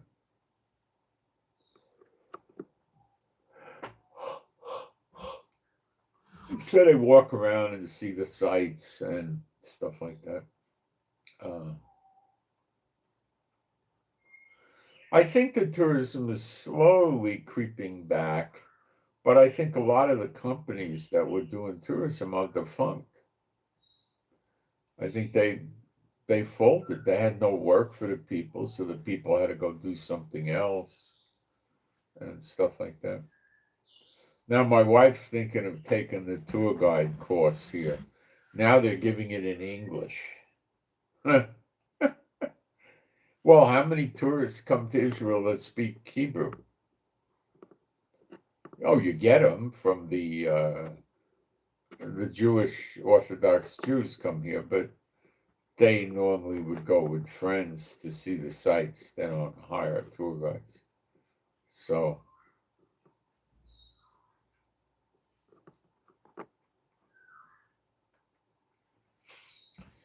the course is a year. It used to be 2 years and you had to do it in Hebrew. Now it's a year and you could do it in English.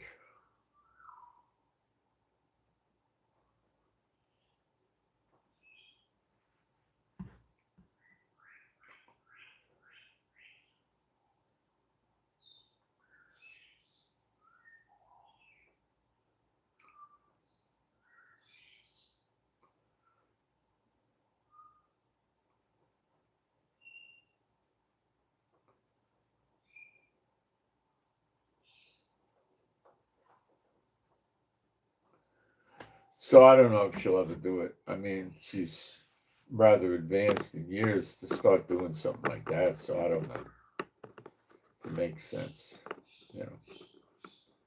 I don't think it does. Um,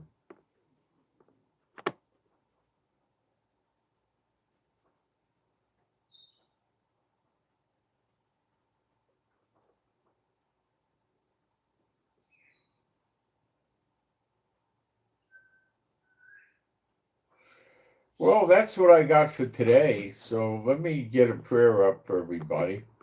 My Heavenly Father, Jehovah, I pray for all the true believers, B'Shem Yeshua HaMashiach. I pray you would lift off them all the works of the unclean spirits and the people that serve the unclean spirits, all the darts of the enemy.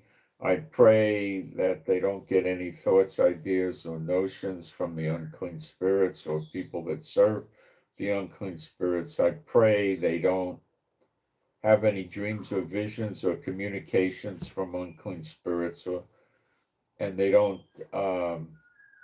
get any unclean spirits impersonating being the Holy Spirit or the Lord and coming to them as an angel of light. I pray we all, I'm including me and my wife in this, that we all have adequate finances and then some. I pray that your healing and recuperative power would flow through us, that we would continue to be healed every day and not get sick, ill, or hurt. We'd have strength, stamina, and endurance, and we'd be safe and secure and happy, healthy, and whole. And I pray our animals and pets would be safe and secure and happy, healthy, at home and whole, and be content. And I pray we have no accidents, no tickets, no breakdowns, no getting stopped, stuck, or stranded with any cars or vehicles or transportation. And I pray we don't get robbed, ripped off, scammed, frauded, Uh, and I pray that we stay strong and we continue to study the Word and learn the Word better. And I pray that my videos become better and more powerful. And we pray for the peace of Yerushalayim, B'Shem Yeshua HaMashiach. And you believers can agree with this, even if it's a video. And some spiritual warfare on our friends in Qatar. B'Shem Yeshua HaMashiach, I bind all you unclean spirits from being inside any person that's a member of the government of Qatar, or if they have a royal family, a member of the royal family. You must depart from all these people, never to return unto them again ever.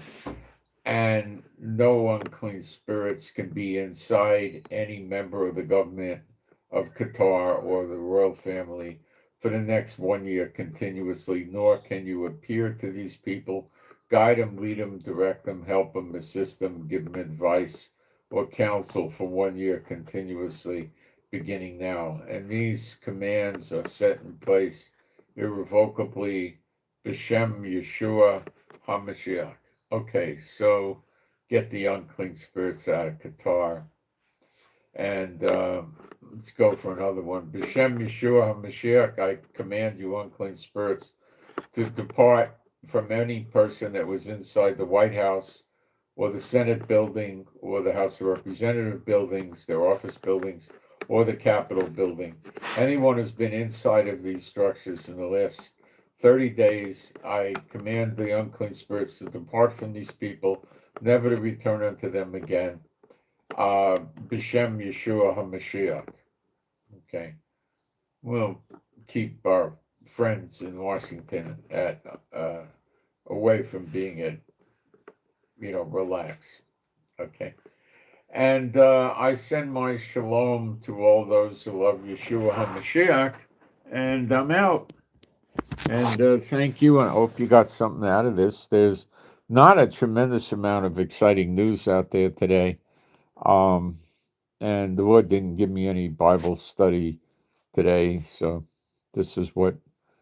But I hope it helped you anyway, and I'm out. Thanks, guys. Oh, I'm making progress towards the getting to the rent at the end of the month, where I have to pay 3 months' rent, and I never got hit this bad before. This is the worst I ever remember, and I know it's the worst I ever got. But I'm not there yet. I still need help. So I thank you guys. And I didn't want to spring this on people close to the end of the month because that's not fair. And I saw it coming as a result of bad offerings in the previous periods, So thank you guys. I appreciate the help. And I'm out.